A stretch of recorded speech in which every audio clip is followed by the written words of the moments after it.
Well, hey everybody, we're going to get started with Parkside's Constitution Day 2025. I want to welcome those of you that came. It's awesome when we can have events where we invite students and staff and administrators and faculty and members of the public to get together so we can celebrate Constitution Day. I want to be sure to thank Dean Walker as well as Edson Menendez, Laura McClure, other folks from Dean Walker's staff, Professor Jennifer Clemens from Politics, Philosophy, and Law. I'm John Ward, I'm the chair of Politics, Philosophy, and Law. I did a few emails and I'm doing this intro, but these guys did a lot of hard work in planning to put this together. So I think we're in for a treat today. I know our speaker, Cal, is very passionate about this subject. So without further ado, repping the 605, our colleague, our friend, Calvin Watts.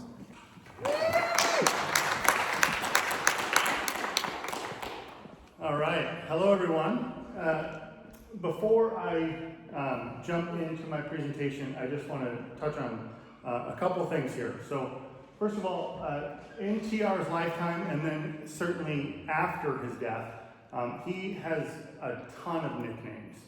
And I scattered some of them throughout my presentation, but the two that he preferred more than anything were TR, and the big one is the Colonel, right?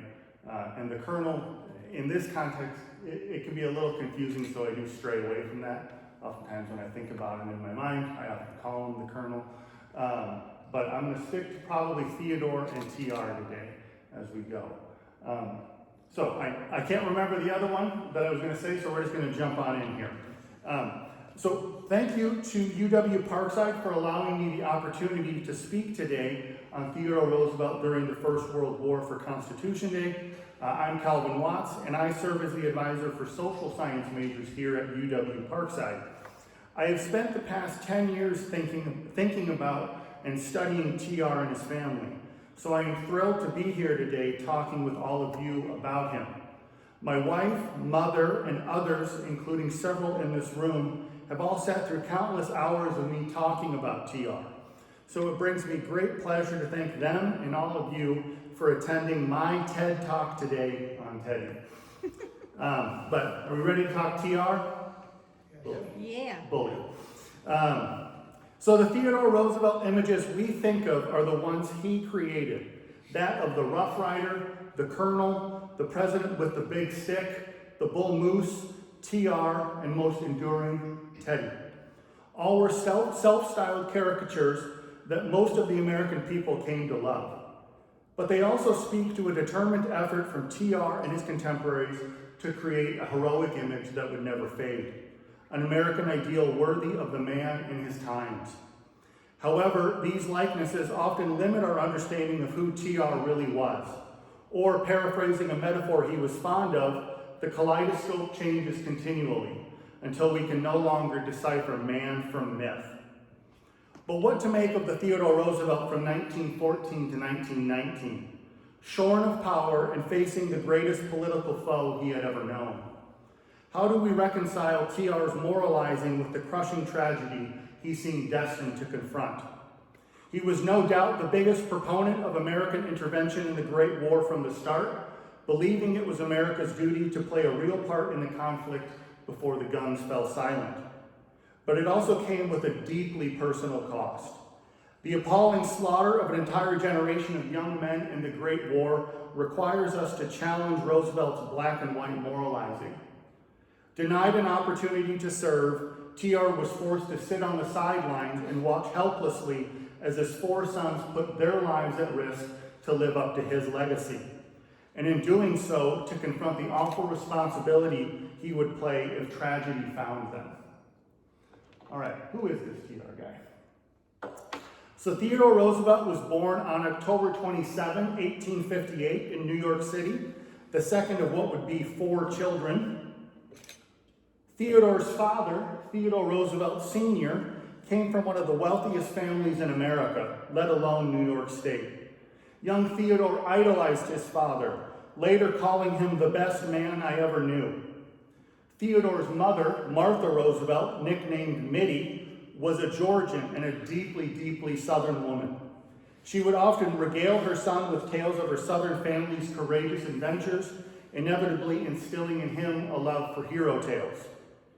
In mid-1861, after the firing on Fort Sumter and the outbreak of the American Civil War, Theodore Roosevelt Sr. searched for a way to serve the Union and Lincoln that would not alienate his wife, and he ultimately chose not to enlist, a decision he regretted for the rest of his life. When the Enrollment Act of 1863 forced him to pay $300 for a substitute to avoid the draft, he joined the ranks of other prominent men, including Franklin Delano Roosevelt's father, Andrew Carnegie, J.P. Morgan, and two future presidents, Chester A. Arthur and Grover Cleveland. Theodore Sr.'s replacement was a young German man named Abraham Graf. Graf himself received a grand total of $38 to enlist in the 7th New York Infantry. After being captured by the Confederates and paroled, he died of fever and scurvy in a Union hospital at Point Lookout, Maryland on March 21, 1865. And Graf and his employer, Theodore Sr., never laid eyes on each other. It is doubtful that the younger Theodore Roosevelt ever knew the name of the man who was hired as his father's replacement or what had even happened to him. Instead of serving in the Union Army, Theodore Sr. helped establish what became the Allotment Commission, which protected soldiers' pay and enabled millions of dollars to reach their families. And ironically, though he doubted the value of his work, Theodore Sr. almost certainly did more for the Union in this role than he would have as a frontline soldier, while also sparing himself from the risk of injury or death. Theodore Sr. goes on to eventually die of stomach cancer in 1878 when his son was only 19, and it left their relationship forever frozen in the child-to-father stage, denying TR the chance to hear his father's mature reasoning for not serving in the Union Army. Sheltered by wealth, privilege, and his youth, TR carried the shame of his father's absence in the war, a tension that fueled his drive to pursue politics, adventure, and an extraordinary career, as he said, one of the governing class. In short order, TR became the youngest assemblyman ever elected to the New York State Legislature at just 23. He then marries Alice Hathaway Lee, and they have a daughter together, also named Alice. Alice Hathaway Lee and his mother, Mittie, will die on February 14, 1884, in the same home. A devastating blow that left Theodore, 25 years old, writing in his diary, "The light has gone out of my life." To escape his grief, he then turned to ranching in the Dakota Territory, where the rugged Badlands offered both challenge and refuge. But he does eventually come back to New York City, and he marries his childhood sweetheart, Edith Caro, in 1886. They will have 5 children together: Theodore Roosevelt Jr., nicknamed Ted, born 1887, Kermit, born 1889, Ethel, born 1891, Archibald, nicknamed Archie, born 1894, and Quentin, born 1897. And it's around this time that Edith also insists that Alice, who does not have a mother, is now her child as well, right? And Theodore agrees to that.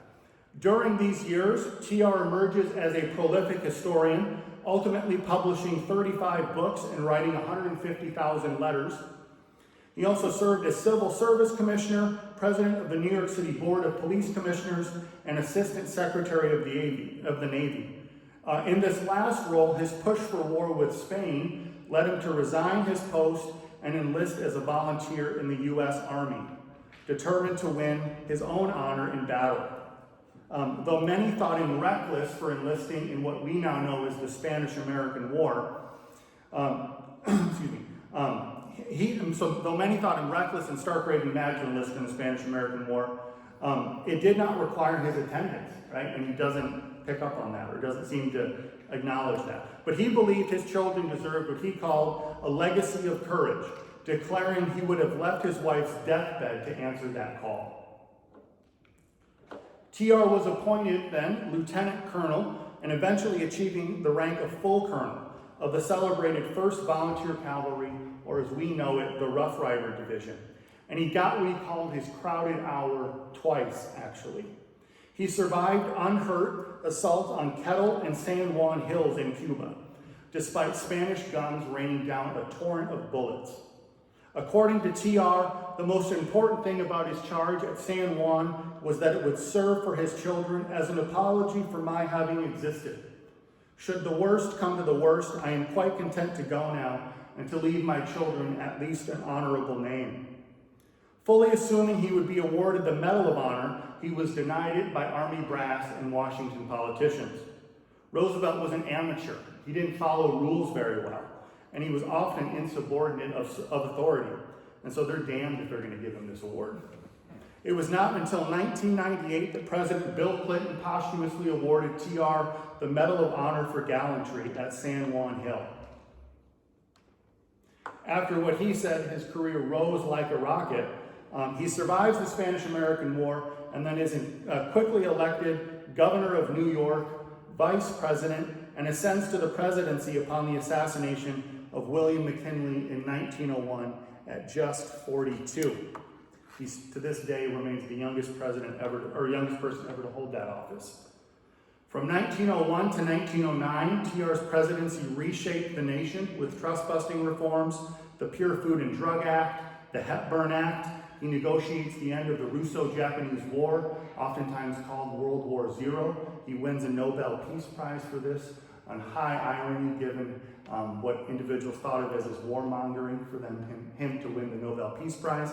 And he also has a sweeping conservation legacy that preserved well over 230 million acres of land. He oversaw the Panama Canal. He becomes synonymous with the teddy bear at this time, and his presidency his presidency embodies what we now think of as the modern presidency. Though him and his policies were at times elitist, imperialistic, racist, and sexist. And he's also fully aware that unlike Lincoln, whom he's always comparing himself with, he never led the nation through a defining crisis. Roosevelt, much to his regret, left the presidency in 1909 at only 50 years old and at the height of his popularity. And he could have run for a second term, and he chose not to, something he will always regret. Rather than retire quietly, he launched the Smithsonian Roosevelt Africa expedition with his son Kermit to pursue a lifelong dream of hunting big game in the world's most dangerous hunting ground. Over the course of the journey, they collected some 11,397 specimens, including 512 large animals and birds. Among them, 20 rhinoceroses, 17 lions, 11 elephants, 10 African buffalo, and 9 giraffe. His chosen successor, William Howard Taft, disappointed him deeply, turning away from the progressivism that had characterized his presidency. Trying, but failing spectacularly to remain as silent as an oyster, as he put it, he came back to America in 1910 and immediately re-entered politics, deciding to try and unseat the incumbent Taft in 1912 and knowing full well the dangers he courted in doing so. When denied the GOP nomination in 1912, Roosevelt helped establish and then lead the progressive, or as we call it, Bull Moose Party. It was during the campaign that he survived an assassination attempt in Milwaukee, near where the Amtrak station is now. He then delivered a near 90-minute speech with a bullet lodged in his chest before agreeing to medical care. Doctors would never remove that bullet, and his assassination attempt and subsequent speech stand as the greatest moment of political theater in American history. But inevitably, Roosevelt's third party run split the Republican vote between Taft and himself and allowed Democrat Woodrow Wilson to win the presidency. While Wilson adopted many progressive ideas, his constitutional interpretation differed sharply from Roosevelt's. Roosevelt advanced what he called the stewardship theory of the presidency. Unless the Constitution expressly forbade him from doing something, he believed he was permitted to act in the people's interest. This expansive interpretation allowed him to use executive authority aggressively in areas like trust busting, conservation, and probably most important, foreign policy. Roosevelt's view treated the presidency as a dynamic office meant to guide national life, bending but not breaking the constitutional boundaries when the country's welfare is at stake. In contrast, Wilson came from a background as a constitutional scholar and leaned more toward a traditional view, emphasizing the separation of powers and checks that limited executive action. For Wilson, the Constitution was not an open field for presidential initiative, but rather a framework that restrained government unless expressly granted power. Yet both men, in practice, believed the Constitution allowed for a form of big government, though they justified it differently. Roosevelt, through what he termed the new nationalism, thought big government was a necessary counterweight to the concentration of wealth and power in the hands of corporations. And he used the federal government as an active regulator to protect the public interest. Wilson, though rhetorically committed to limited government in what he called his New Freedom program, soon accepted that a modern industrial society required strong institutions to manage the economy and protect democracy, especially once the U.S. entered World War I. Where Roosevelt saw the Constitution as flexible enough to empower bold executive action, Wilson argued that its underlying principles justified adapting government to new realities. Both interpretations pushed the United States towards a more powerful federal state, but their constitutional reasoning and political styles diverged significantly.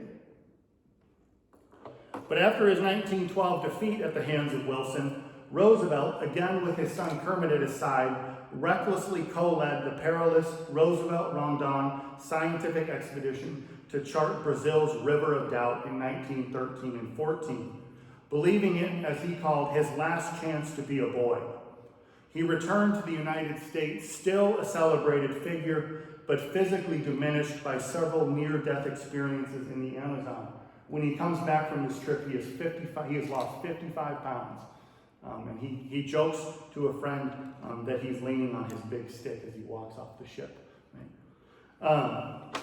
But upon returning home, Roosevelt watched as the June 1914 assassination of Archduke Franz Ferdinand in Sarajevo ignited a chain of events that by August had plunged Europe into war between the Allied and Central Powers. That being Great Britain, France, and Russia against Germany, Austria-Hungary, and the Ottoman Empire. From his home, Sagamore Hill, TR immediately grasped the conflict's global stakes, framing it not as a passing European struggle, but as a fundamental clash between liberty and despotism, civilization and barbarism. And Roosevelt's worldview made him particularly responsive to the outbreak of war. He believed in what he called the strenuous life, the ideal that individuals and the nations must embrace challenge, conflict, and duty to achieve greatness. He was also suspicious of pacifism, which he equated with weakness, and was convinced America had a special role to play in upholding Western civilization. His foreign policy as president had already demonstrated to many that America could no longer stand aloof from the rest of the world. He was an internationalist, but he was not a dreamer. His internationalism was rooted in pragmatism, power, honor, and preparedness. Thus, when tensions escalated in Europe, Roosevelt instinctively interpreted the conflict as a moral struggle. The German Empire's militarism and its violation of Belgian neutrality in August 1914 confirmed for him that this was not merely another European war to be avoided. It was, in his words, the great crisis of civilization. At the moment war broke out, however, Roosevelt's political standing was complicated. He remained the most visible figure in the progressive movement. What he doesn't want to say is that he doesn't want to be a progressive anymore. He wants it to be folded back into the GOP. But the defeat of 1912 had deeply fractured his political base. Many Republicans resented him for splitting the party, thinking him an apostate, and Democrats under Woodrow Wilson simply didn't trust him. Nevertheless, his voice remained powerful in national debate. His columns for the Metropolitan Magazine and other outlets gave him a platform to reach a wide readership. And domestically, the American mood was mixed. Many citizens were descended from European immigrants with ties to both sides of the conflict. Others believed strongly in isolation from old world disputes. Wilson reflected this cautious mood in declaring U.S. neutrality, promising to keep America at peace and above the fray. Roosevelt, by contrast, was almost immediately outspoken that neutrality, given Germany's complete violation of Belgian neutrality, was neither wise nor honorable and was in fact the act of a coward. And it's important to remember at this time, Belgium was a neutral nation, guaranteed by international treaty. By trampling Belgium underfoot, the German Empire signaled frankly to the world a contempt for international law. Roosevelt declared that if the United States could not take a stand against such an outrage, then it betrayed its claim to moral leadership. And while his argument found some support among interventionists, they also drew sharp criticism. Pacifists, progressives wary of militarism, and German-American communities condemned him as reckless and belligerent. Wilson and his allies sought to dismiss him as a relic of a bygone age of imperial bluster. But Roosevelt relished the fight, and he argued that neutrality was a fiction in the face of gross injustice. He likened it to watching a strong man assault a weak one in the street and refusing to intervene.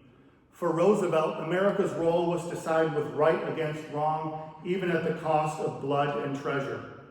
Peace is not the highest good unless it comes as the handmaiden of righteousness, he thundered.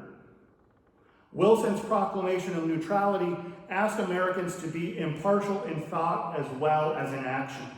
And Roosevelt bristled at this. To be impartial between the invader and the victim, between autocracy and democracy, was not impartiality, but he argued complicity. Roosevelt ridiculed Wilson's soaring language of neutrality as empty moralism. In private, he compared the president to a school teacher who confused words with deeds. To Roosevelt, Wilson's approach was dangerously naive in a world of force and power. His critiques were not merely policy disagreements. They were infused with the personal animus stemming back to the bitter 1912 election.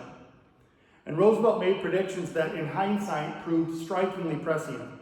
He argued that the war would be long, that America would not be able to avoid involvement, and that the longer it delayed, the higher the eventual cost would be.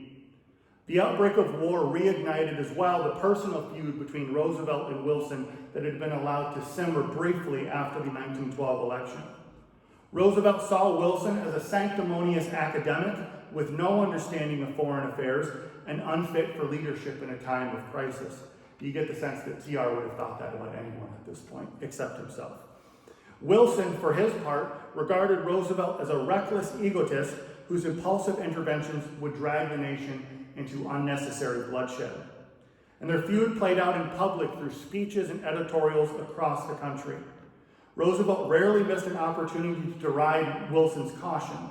He mocked the administration's lack of preparedness, sneered at its reliance on diplomatic notes, and painted Wilson as the very antithesis of the strenuous life. Wilson, while less personally combative in public, privately seethed at Roosevelt's attacks. But the sinking of the Lusitania on May 7, 1915, marked the first great turning point in American opinion. A German U-boat torpedoed the British passenger liner off the coast of Ireland, killing nearly 1,200 people, including 120 Americans. The Lusitania sinks in 15 minutes. The Titanic took 2.5 hours, right? That is something that a lot of people point to as this. Yeah. The atrocity shocked the nation. Wilson's response, however, was cautious. He chose to send more diplomatic notes of protest to Germany, insisting on what he called strict accountability, but stopping just short of war.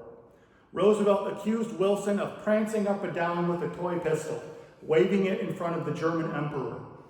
As the war dragged on through 1915 and 1916, Roosevelt's frustration mounted. Wilson continued to avoid a direct confrontation with Germany. Meanwhile, Germany continued to escalate its submarine warfare, culminating in the sinking of several additional ships with American passengers. Throughout Wilson's prancing, Roosevelt's rhetoric grew even more heated, arguing now that the president's policies invited contempt from both friend and foe. The election of 1916 provided Roosevelt with another opportunity to attack Wilson. The Democratic slogan, "He kept us out of war," epitomized everything Roosevelt despised. In TR's mind, Wilson's decision to not make a decision was in fact making a decision. And peace purchased at the price of honor was worse than war. He argued that Wilson's posture would embolden aggressors, weaken America's credibility, and ultimately drive the nation into conflict under now worse conditions. And Roosevelt considered re-entering the political fray, but realized there were too many obstacles in his way, some self-induced. In the end, the Republicans nominated the mildly progressive Supreme Court Justice Charles Evans Hughes to run against Wilson, a respected but cautious figure. While Wilson emphasized neutrality and a restrained diplomatic approach to the events in Europe, Hughes criticized the administration for being too weak in defending American rights against German submarine warfare, signaling a greater willingness to confront Germany if necessary. Roosevelt also privately calls calls Hughes Wilson with whiskers and a bearded lady. Right? There is not a lot of difference between Wilson and Hughes in the 1916 campaign, which is a problem. Roosevelt campaigned for Hughes, but half-heartedly. His real energy went into attacking Wilson. When Wilson narrowly won re-election, Roosevelt was bitterly disappointed, but not surprised. And Roosevelt and his followers are left wondering if he had just cooled it and just stayed out of the election in 1912, he would have been sitting pretty for the 1916 GOP nomination, and almost certainly he would have beat Wilson then. However, shortly after Wilson's re-election in early 1917 came the revelation of the Zimmermann telegram, in which Germany encouraged Mexico to join the war against the United States, and in exchange, Mexico would get in return Texas, New Mexico, and Arizona when the war was over and Germany was triumphant. For Roosevelt, the Zimmermann telegram was a perfect illustration of what he had warned about, that weakness invites aggression. When the United States finally did declare war on Germany in April 1917, Roosevelt felt vindicated. He crowed that Wilson had finally been forced to act, saying to his son that the lily-livered skunk in the White House had at last begun to act like a man. But Roosevelt was also restless. For nearly 3 years, he had been clamoring for intervention, and now that it had come, he yearned for a direct role. At nearly 60 years of age, overweight, blind in one eye from a boxing accident when he was president, and afflicted by the lingering effects of malaria and other ailments, he was in no condition for frontline service. Yet he believed that his personal presence on the battlefield would rally the nation and inspire the troops, just as his Rough Rider heroics had electrified the country in 1898 in the Spanish-American War. But the prospect of Roosevelt leading men into battle appealed to many Americans. His legendary status promised to add a symbolic dimension to the war effort. And for Roosevelt himself, the opportunity to fight once more was irresistible. And he could not bear the thought of sitting idly by while younger men, including his 4 sons, went to war without him. Almost immediately after the declaration of war, Roosevelt met with and wrote to President Wilson requesting permission to raise and lead a volunteer force for service in France. TR termed his disagreements with Wilson as dust in a windy street now, and seemed to think that the president would go along with this logic. His proposal was grandiose. He envisioned recruiting up to 200,000 men, organized into multiple divisions, modeled loosely on the volunteer system of the Spanish-American War. He would personally command one of these divisions, while other officers, including veterans of the Rough Rider Regiment, would lead the rest. And Roosevelt's plan had precedent. During the Spanish-American War, Congress had authorized the raising of volunteer regiments for service in Cuba. Roosevelt's own Rough Riders had been one such unit, and their exploits at San Juan Hill had made him a national hero. He believed a similar approach could be applied in 1917 on a larger scale. And in May 1917, Congress passed an amendment to the Selective Service Act, specifically authorizing the president to raise volunteer divisions for foreign service. And the amendment was written with Roosevelt in mind.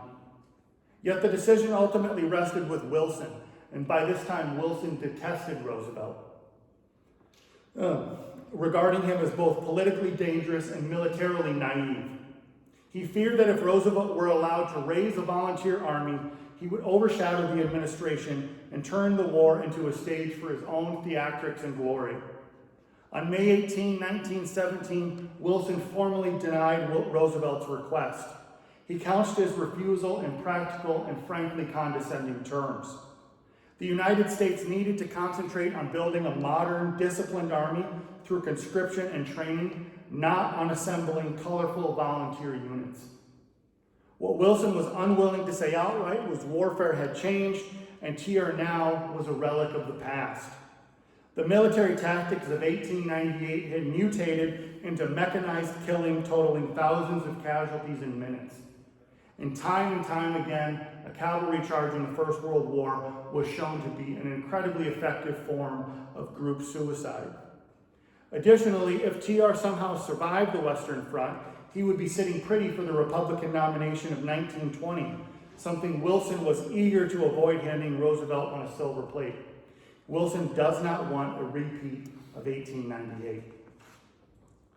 But for Roosevelt, the rejection was a crushing blow. He felt he had been denied the chance to serve the nation in its hour of need, and he believed the refusal was motivated by spite, and he was probably right. Friends joked with TR that if he'd only informed President Wilson of his intention to die on the Western Front, they were sure the president would have sent him at once. The rejection also deepened his sense of personal frustration. For a man who had built his identity around action, who had charged up San Juan Hill, hunted lions in Africa, and mapped uncharted rivers in Brazil, to be told he was too old, too political, and too unwelcome was a fate he was not prepared to deal with. But if Roosevelt himself was denied the chance to fight, his 4 sons would serve in his place. Each one of them volunteered for military service immediately, and their father was proud, fiercely proud of their decision. But beneath his pride lay anxiety, understanding that at least some of his sons might not return home. One by one, he watched as they departed for service in the Great War, playing a part in what their father called the world's great days. Upon seeing the anxiety grow steadily in her father's countenance day by day, his eldest daughter, Alice, remarked to herself, "The old lion perished for lack of prey, and the stout lion's whelps are scattered abroad." The eldest son, Theodore Roosevelt Jr., already had a reputation for seriousness and discipline.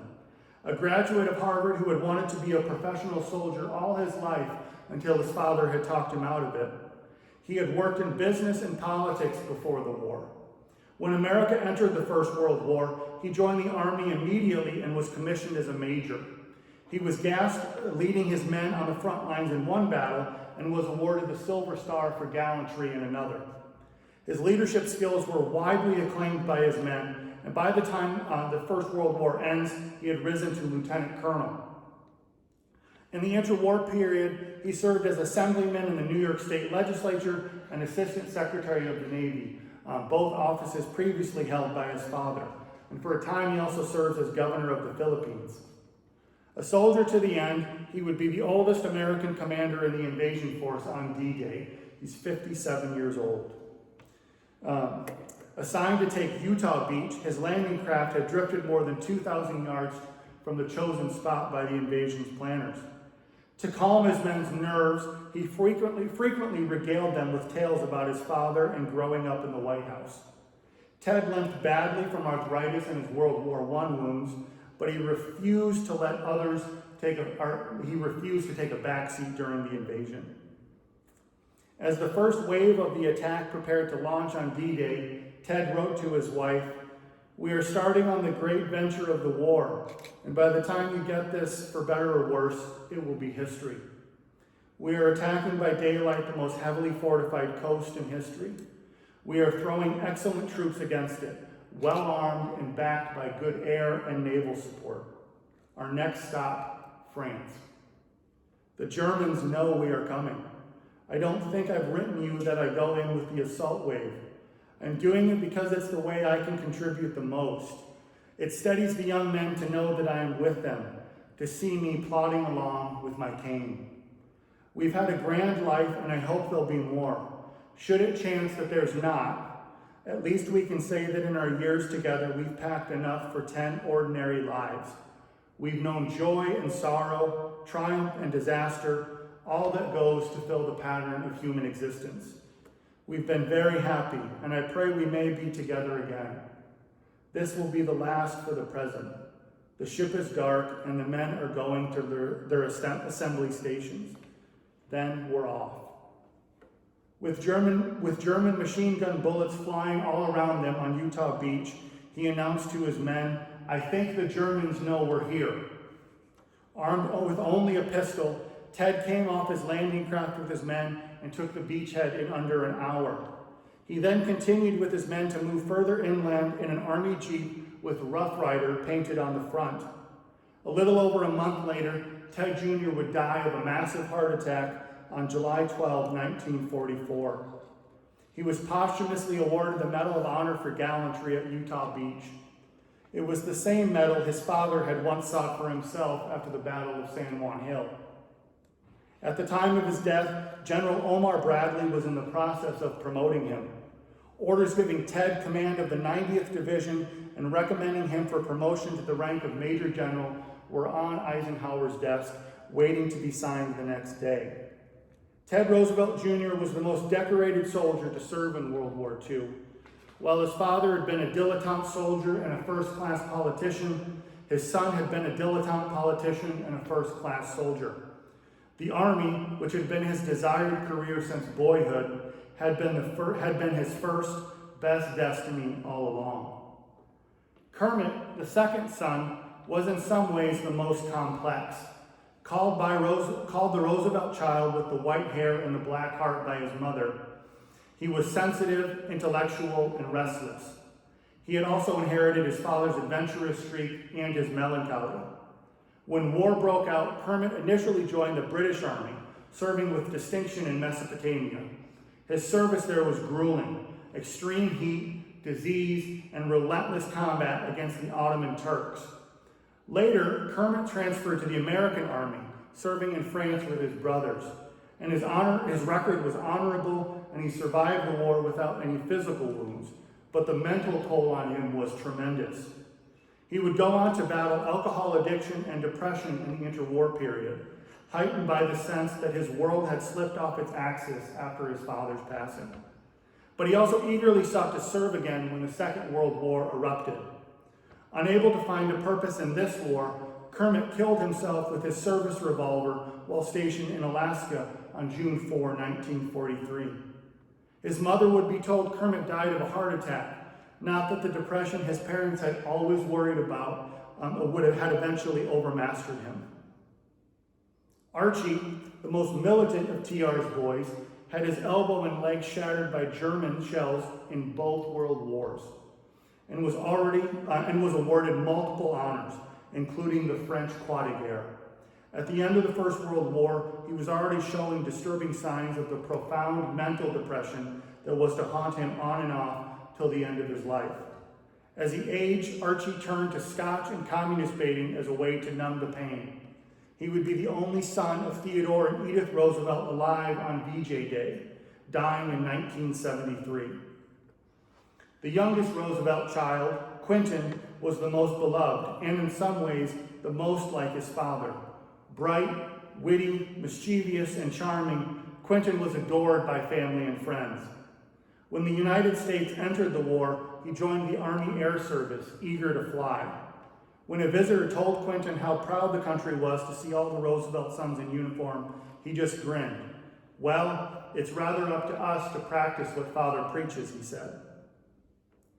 After being frustrated for months by inaction on the Western Front, he survived his first dogfight on July 5, 1918, and on July 10 shot down a German plane. Upon hearing the news, his proud father remarked, "The last of the lion's brood has been blooded." But TR was also tremendously nervous that one or more of his sons' luck might run out, and he constantly worried about how he would tell their mother. That luck subsequently ended on July 14, 1918, when Quentin recklessly but valiantly refused to break off pursuit of a German fighter. He was shot twice in the head, dying instantly, with his plane plunging into a rutted field near Chamery, France.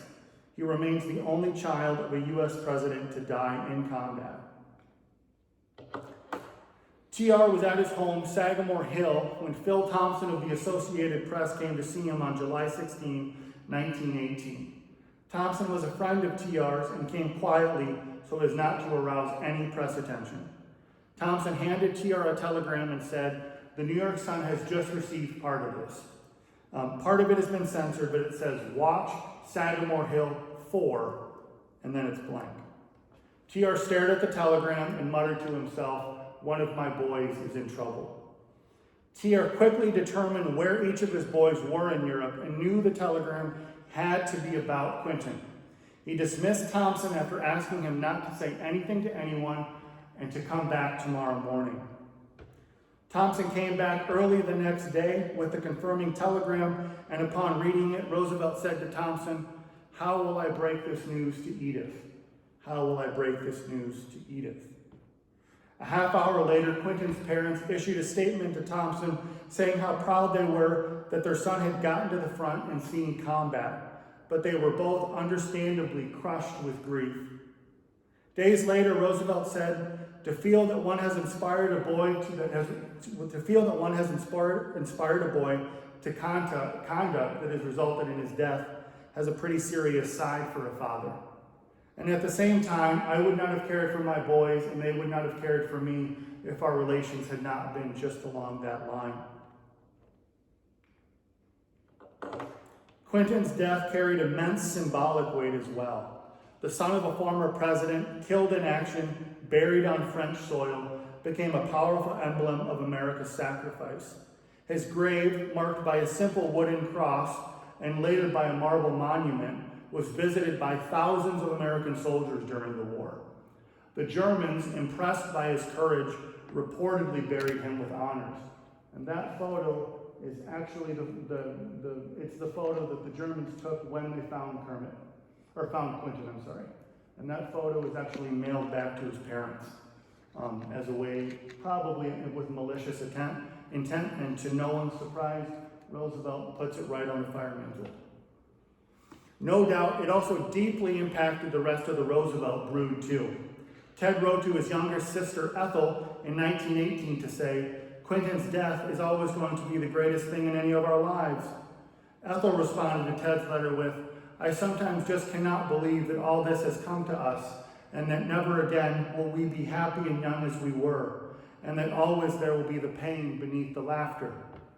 Alice, the oldest Roosevelt child, summarized her siblings' feelings about their youngest brother's death when she said, "All our lives before and after have just been bookends for the heroic, tragic volume of the Great War." That tragic volume, though, gave Roosevelt credibility that stemmed not just from his words, but from his family's sacrifices. With his 4 sons in uniform, he spoke as a father who had given the nation what he valued most. When Quentin was killed in July 1918, the nation mourned alongside his father. And his father insisted that Quentin's death should stiffen resolve, not weaken it. He invoked his son's death as proof that the war was worth fighting to the finish.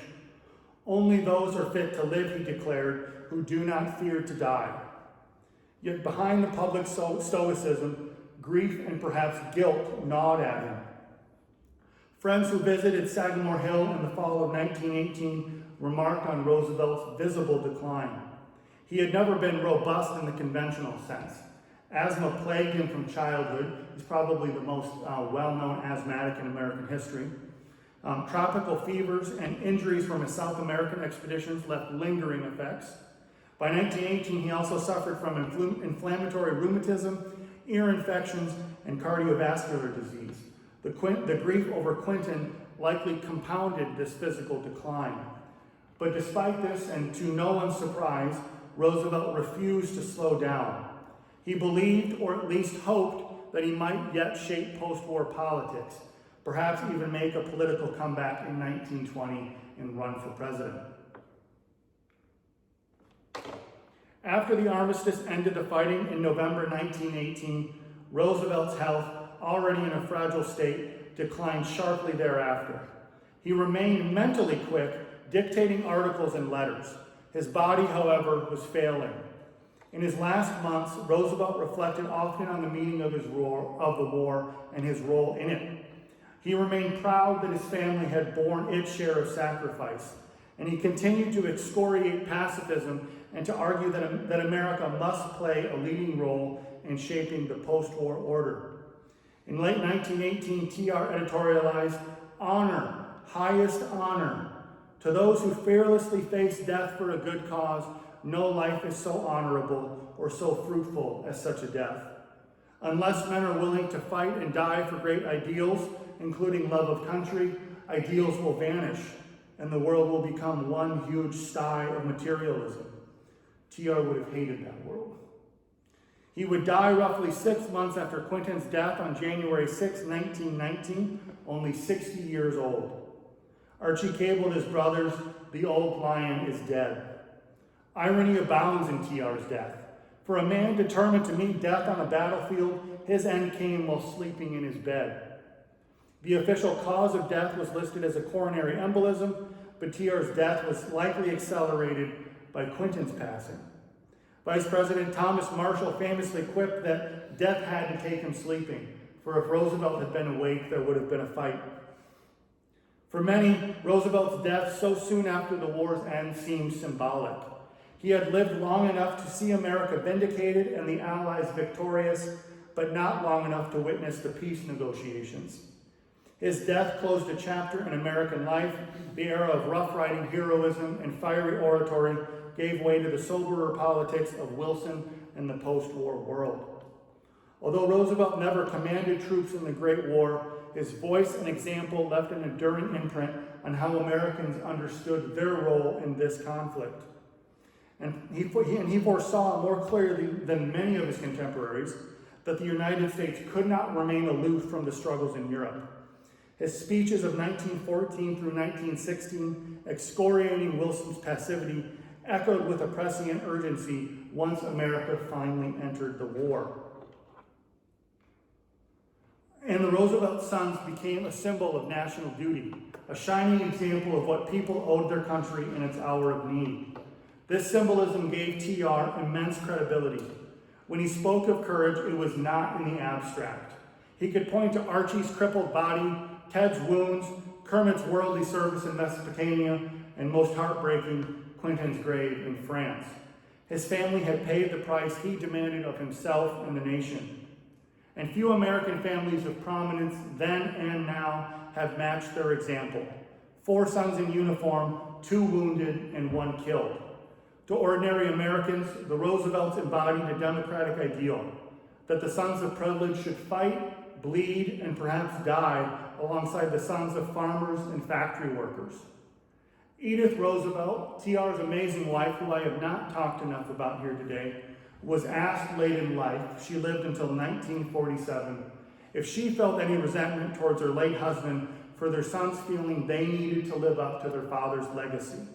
And she sternly answered, "You don't raise your sons to be eagles and then expect them to act like sparrows." Being raised like eagles, Ted Jr., Kermit, Archie, and Quinton rose to the level of heroes their father always admired, and in many ways his sons surpassed him. The First World War crystallizes for us the rivalry between TR and Wilson.